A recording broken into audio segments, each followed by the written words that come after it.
사랑하는 성도 여러분, 안녕하세요. 9월 27일 금요일 아침입니다.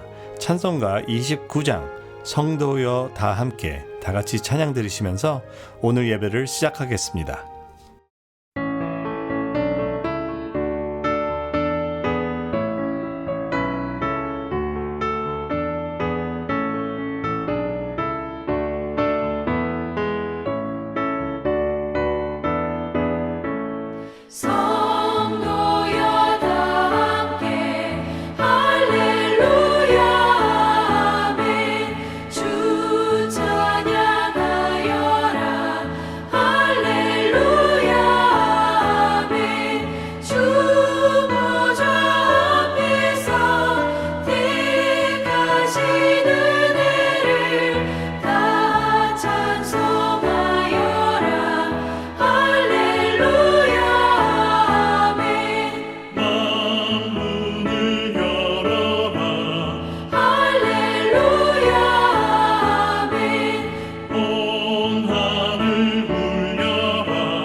아멘. 하나님께서 오늘 우리에게 주시는 말씀은 느헤미야 12장 31절에서 47절입니다.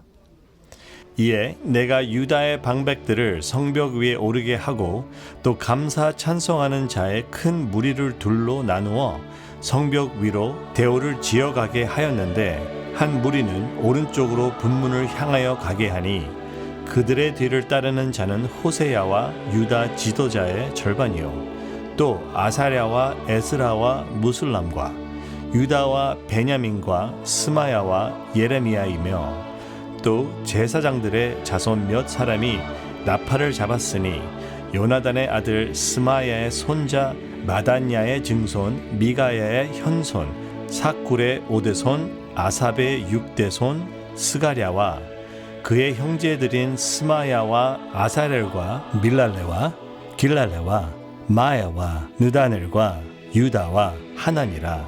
다 하나님의 사람 다윗의 악기를 잡았고 학사 에스라가 앞서서 샘문으로 전진하여 성벽으로 올라가는 곳에 이르러 다윗 성의 층계로 올라가서 다윗의 궁 윗길에서 동쪽으로 향하여 수문에 이르렀고 감사 찬송하는 다른 무리는 왼쪽으로 행진하는데 내가 백성의 절반과 더불어 그 뒤를 따라 성벽 위로 가서 화덕 망대 윗길로 성벽 넓은 곳에 이르고 에브라임 문 위로 옛문과 어문과 하나넬 망대와 함메아 망대를 지나 양문에 이르러 감옥 문에 멈추매 이에 감사 찬송하는 두 무리가 하나님의 전에 섰고 또 나와 민장의 절반도 함께 하였고 제사장 엘리야김과 마아세야와 미냐민과 미가야와 엘요에네와 스가랴와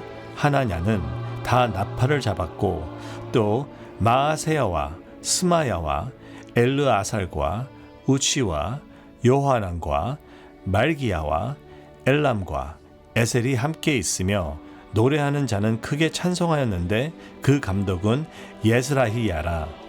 이 날에 무리가 큰 제사를 드리고 심히 즐거워하였으니 이는 하나님이 크게 즐거워하게 하셨음이라. 부녀와 어린 아이들도 즐거워하였으므로 예루살렘이 즐거워하는 소리가 멀리 들렸느니라.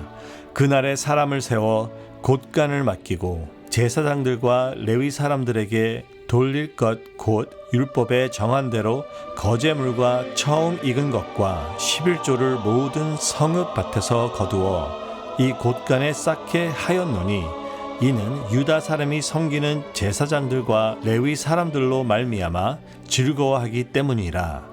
그들은 하나님을 섬기는 일과 결례의 일을 힘썼으며 노래하는 자들과 문지기들도 그러하여 모두 다윗과 그의 아들 솔로몬의 명령을 따라 행하였으니 옛적 다윗과 아삽의 때에는 노래하는 자의 지도자가 있어서 하나님께 찬송하는 노래와 감사하는 노래를 하였음이며 스룹바벨 때와 느헤미야 때에는 온 이스라엘이 노래하는 자들과 문지기들에게 날마다 쓸 몫을 주되 그들이 성별한 것을 레위 사람들에게 주고 레위 사람들은 그것을 또 성별하여 아론 자손에게 주었느니라. 아멘. 오늘 우리는 느헤미야 12장 31절에서 47절을 통해 이스라엘 역사에서 큰 기쁨과 축하의 순간을 만나게 됩니다. 예루살렘 성벽은 무너졌었지만 느헤미야의 리더십과 백성들의 노력으로 다시 세워졌습니다. 외부의 적들과 내부의 문제도 많았는데도 불구하고 마침내 성벽이 완성되었고 이는 단순한 건축물이 아니라 하나님의 백성으로서의 영적 회복을 상징합니다. 이 본문에서 우리는 이스라엘 백성들이 성벽을 하나님께 예배와 감사로 헌신하는 모습을 보게 됩니다. 그러나 이 헌신은 단지 벽에 대한 것이 아니라 하나님의 신실하심에 대한 그들의 마음과 삶을 드리는 것이었습니다. 이스라엘의 헌신이 오늘 우리의 삶 속에서 어떤 메시지를 전하는지 살펴보도록 하겠습니다. 오늘 본문은 많이 길었지만 우리에게 주어진 짧은 시간 동안 3가지 포인트를 살펴보도록 하겠습니다. 첫 번째는 참된 예배는 단순히 주일에만 드리는 것이 아니라 하나님께 우리의 모든 삶을 기쁨으로 드리는 것입니다. 두 번째는 공동체가 연합하여 협동 안에서 예배를 드리는 것입니다. 그리고 마지막으로 이러한 헌신을 통해서 세상에 우리의 기쁨을 증거하는 것입니다. 오늘 우리는 우리 삶 속에서 어떻게 참된 예배를 회복할 수 있을까라는 질문을 던지며 말씀을 나누고자 합니다. 첫 번째 포인트 살펴보겠습니다. 우리가 오늘 읽은 느헤미야 12장 31절에서 43절을 보면 이스라엘 백성들은 하나님께 기쁨과 헌신으로 예배를 드리는 모습을 볼 수가 있습니다. 우리는 이스라엘 백성들이 하나님께 완성된 성벽을 기쁨으로 하나님께 바치는 장면을 보게 됩니다. 이 순간은 단순히 건축 프로젝트를 마치고 서로에게 축하해주며 파티를 하는 것이 아니었습니다. 그들은 일과 삶 그리고 미래를 하나님께 감사하는 마음으로 모든 것을 하나님께 바치는 시간이었습니다. 오랜 유배와 고난 끝에 하나님께서 그들을 회복시키셨고 그들의 반응은 기쁨으로 가득 찬 찬양과 예배였습니다. 우리는 이보다도 훨씬 큰 회복의 은혜를 받았습니다. 우리는 예수님의 십자가에 흘린 피로써 죄로부터 영원한 회복을 얻었고 영생이라는 엄청난 축복을 받았습니다. 이 놀라운 은혜에 대한 우리의 반응도 역시 기쁨으로 가득 찬 찬양과 예배라는 것을 배울 수 있습니다. 로마서 12장 1절에서는 이렇게 말합니다. 그러므로 형제들아 내가 하나님의 모든 자비하심으로 너희를 권하노니 너희 몸을 하나님이 기뻐하시는 거룩한 산 제물로 드리라. 이는 너희가 드릴 영적 예배니라. 아멘. 이 말씀은 우리가 우리의 몸과 삶을 하나님께 산 제물로 드리라는 것입니다. 이것이 참된 예배입니다. 우리의 모든 행동, 결정, 모든 순간이 하나님께 드리는 예배가 되어야 한다는 것이죠. 또한 골로새서 3장 23절에서 24절은 이렇게 또 말합니다. 무슨 일을 하든지 마음을 다하여 주께 하듯 하고 사람에게 하듯 하지 말라. 이는 기업의 상을 주께 받을 줄 아나니 너희는 주 그리스도를 섬기느니라. 아멘. 이 말씀도 역시 우리가 하는 모든 일이 하나님께 드리는 예배가 될 수 있음을 가르쳐주고 있습니다. 이스라엘 백성들이 회복 안에서 성벽을 기쁨으로 바쳤던 것처럼 우리도 우리의 모든 일을 하나님께 기쁨으로 드려야 합니다. 그러나 우리가 살고 있는 현실 속에서 하나님께 기쁨으로 우리의 삶을 헌신하는 일이 쉽지 않을 수도 있습니다.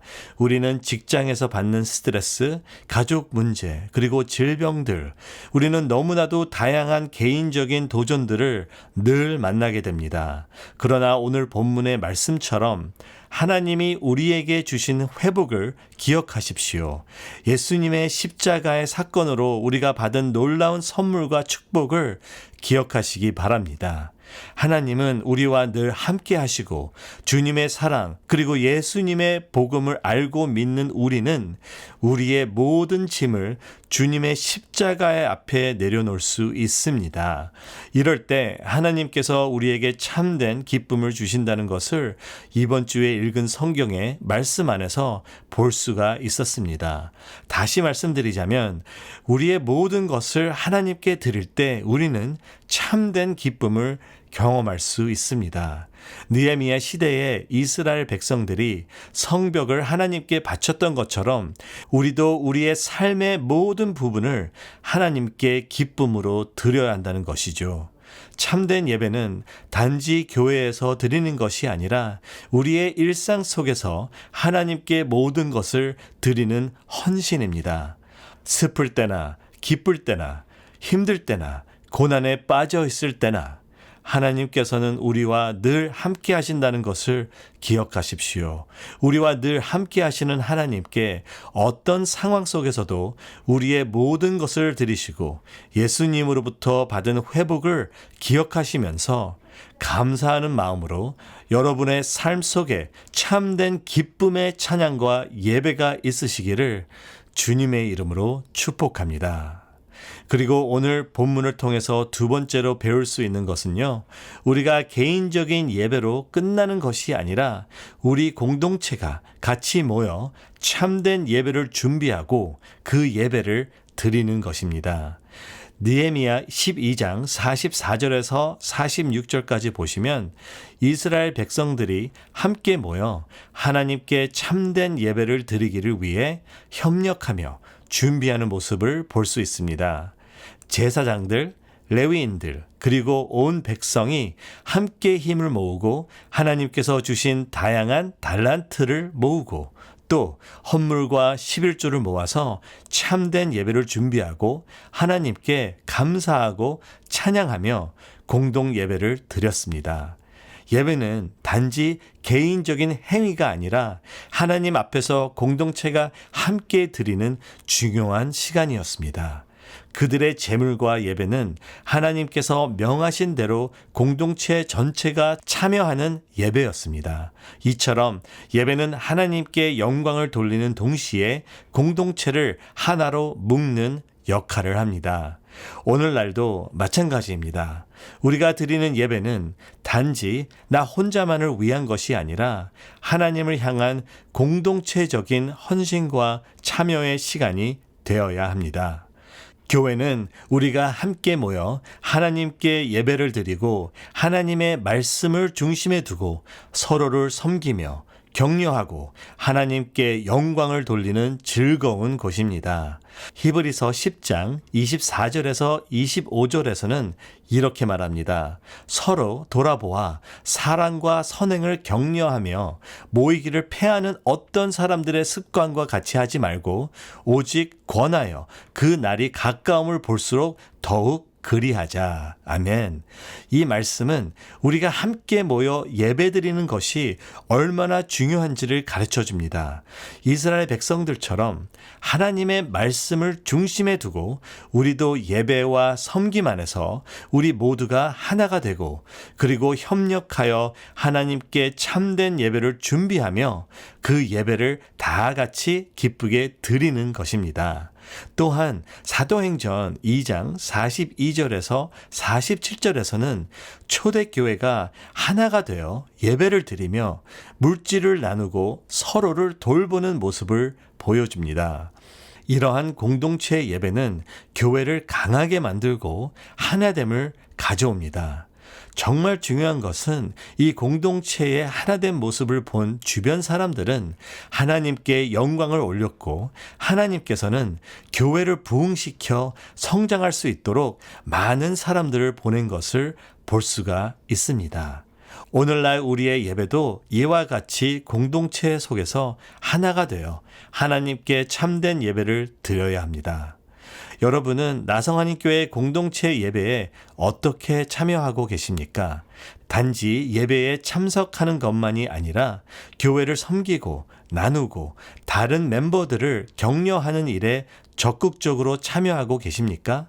참된 예배는 단지 받는 것이 아니라 하나님의 말씀을 중심에 두고 우리 모두가 모든 면에서 하나 되어 서로 사랑하고 섬기고 나누고 격려하는 아름다운 공동체로서 기쁨으로 주님을 찬양과 영광과 예배를 드리는 것이 참된 예배입니다. 우리 나성하님교회는 이 참된 예배를 드리는 교회라고 믿습니다. 아멘. 오늘 마지막 포인트는요. 기쁨으로 참된 예배를 드릴 때 우리의 예배가 세상의 증거가 된다는 놀라운 사실입니다. 오늘 본문 43절을 보십시오. 이 날에 무리가 큰 제사를 드리고 심히 즐거워하였으니 이는 하나님이 크게 즐거워하게 하셨음이라. 부녀와 어린아이도 즐거워하였으므로 예루살렘이 즐거워하는 소리가 멀리 들렸느니라. 아멘. 오늘 본문 중 정말 인상 깊은 구절입니다. 이스라엘 백성들의 기쁨과 즐거움이 멀리까지 들렸다는 것입니다. 그들의 기쁨이 넘치는 예배는 예루살렘 성벽 안에서만 머물지 않았고 다른 사람들에게도 들렸다는 것입니다. 마찬가지로 우리도 그리스도 안에서의 기쁨이 세상의 증거가 되어야 합니다. 마태복음 5장 14절에서 16절에서는 예수님이 이렇게 말씀하십니다. 너희는 세상의 빛이라. 산 위에 있는 동네가 숨겨지지 못할 것이요 사람이 등불을 켜서 말 아래 두지 아니하고 등경 위에 두나니 이러므로 집 안에 모든 사람에게 비치느니라. 이와 같이 너희 빛이 사람 앞에 비치게 하여 그들로 너희 착한 행실을 보고 하늘에 계신 너희 아버지께 영광을 돌리게 하라. 이스라엘 백성들의 기쁨이 멀리 들린 것처럼 우리의 삶과 예배는 그리스도의 빛을 반영하여 세상의 사람들을 하나님께 인도해야 합니다. 빌립보서 4장 4절에서 5절에서는 바울이 이렇게 말합니다. 주 안에서 항상 기뻐하라. 다시 말하노니 기뻐하라. 너희 관용을 모든 사람에게 알게 하라. 주께서 가까우시니라. 아멘.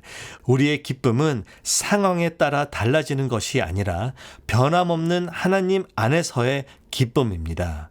우리가 그 기쁨 속에서 살 때 그것이 다른 사람들에게도 분명하게 보이게 된다는 것이죠. 우리가 정말 중요한 것을 기억할 것이 있습니다. 구약 시대에는 하나님이 성전에 임재하셨습니다. 그리고 이스라엘 백성들은 그 성전에서 하나님을 예배하고 만났습니다. 그러나 오늘날 우리는 성전이 따로 있는 것이 아니라 우리의 몸이 바로 하나님의 성전입니다. 고린도전서 3장 16절은 이렇게 말합니다.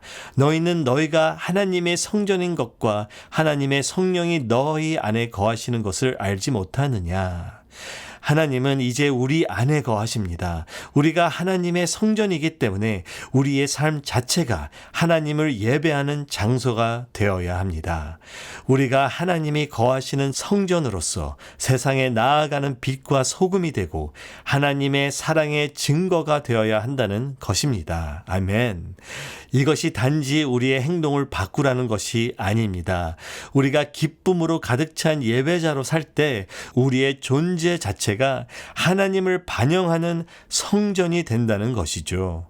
우리는 그리스도를 나타내는 삶을 살고 우리의 기쁨이 하나님을 나타내는 도구가 되시기를 주님의 이름으로 축복합니다. 말씀을 맺겠습니다. 고린도후서 5장 20절에서는 우리가 그리스도의 대사임을 말하고 있습니다. 그러므로 우리가 그리스도를 대신하여 사신이 되어 너희를 권하노니 하나님과 화목하라. 아멘. 대사는 그 나라를 대표합니다. 마찬가지로 우리는 이 땅에서 그리스도를 대표하는 대사들입니다. 우리의 말과 행동 그리고 삶 전체가 그리스도를 나타내야 합니다. 그리스도의 대사로서 우리는 하나님의 사랑, 즉 예수 그리스도의 복음을 세상에 전하는 사명을 받았습니다. 우리의 삶이 그리스도의 기쁨과 사랑을 반영할 때 우리는 그분을 알지 못하는 이들에게 복음의 빛을 전할 수 있다는 큰 사명을 받았습니다. 사랑하는 성도 여러분, 여러분의 삶 속에서 그리스도 안에서의 기쁨과 소망과 사랑이 다른 사람들에게 보이고 반영하고 계시는지요? 우리의 예배와 기쁨이 세상의 증거가 되는 강력한 도구가 되어야 합니다.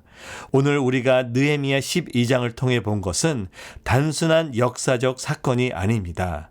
이것은 참된 예배를 회복하고 우리의 삶을 통해 하나님을 나타내는 강력한 메시지입니다.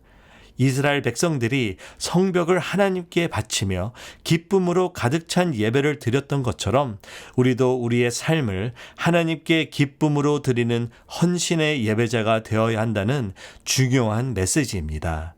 예배는 개인적인 헌신뿐만 아니라 우리가 속한 공동체와 함께 드리는 예배입니다. 하나가 되어 서로를 격려하고 함께 예배드리며 하나님의 사랑을 나누는 공동체가 되도록 최선을 다해야 합니다. 그리고 무엇보다 우리의 예배는 세상에 하나님의 증거가 되어야 합니다. 우리는 하나님의 성전이며 그리스도의 대사로 이 세상에 보내졌습니다. 우리의 삶을 통해 그리스도의 기쁨과 빛이 드러나고 그분의 사랑이 세상에 전해져야 합니다. 사랑하는 성도 여러분, 여러분의 삶에서 참된 예배를 회복하십시오. 하나님께 모든 것을 기쁨으로 헌신하고 공동체와 함께 예배하며 세상에 그리스도의 빛을 비추는 삶을 사십시오. 그리고 여러분이 그리스도의 대사로서 하나님의 성전으로서 세상에 하나님을 드러내는 복된 삶을 가지시기를 주님의 이름으로 간절히 축원합니다. 함께 기도하시겠습니다. 사랑과 은혜가 충만하신 하나님 아버지, 오늘 우리에게 주님의 귀한 말씀을 주셔서 진심으로 감사드립니다. 우리가 느헤미야서의 말씀을 통해 참된 예배를 깨닫고 우리의 삶 속에서 주님께 더욱 깊이 예배를 드릴 수 있게 인도해 주셔서 다시 한번 감사드립니다. 우리의 삶에 갈등이 많습니다. 직장 때문에, 질병 때문에, 그리고 우리 가족 안에서, 심지어 교회에서도 우리를 힘들게 하는 일들이 많습니다. 이러한 상황 속에서도 오늘 말씀을 붙잡고 기쁨으로 모든 것을 주님께 드릴 수 있도록 인도해 주십시오. 우리의 기쁨이 세상에 주님의 사랑을 증거하는 도구가 되게 하여 주옵소서. 우리는 하나님의 성전이요 그리스도의 대사임을 기억하며 이번 주에 주님의 빛을 세상에 비추는 삶을 살아가게 하옵소서. 우리의 모든 예배와 헌신이 주님께 영광이 되기를 간절히 소망하며 예수님의 이름으로 기도드립니다. 아멘. 사랑하는 성도 여러분, 오늘 하루도 참된 예배의 삶 안에서 주님의 사랑을 증거하는 도구가 되셔서 승리하시기 바랍니다. 감사합니다.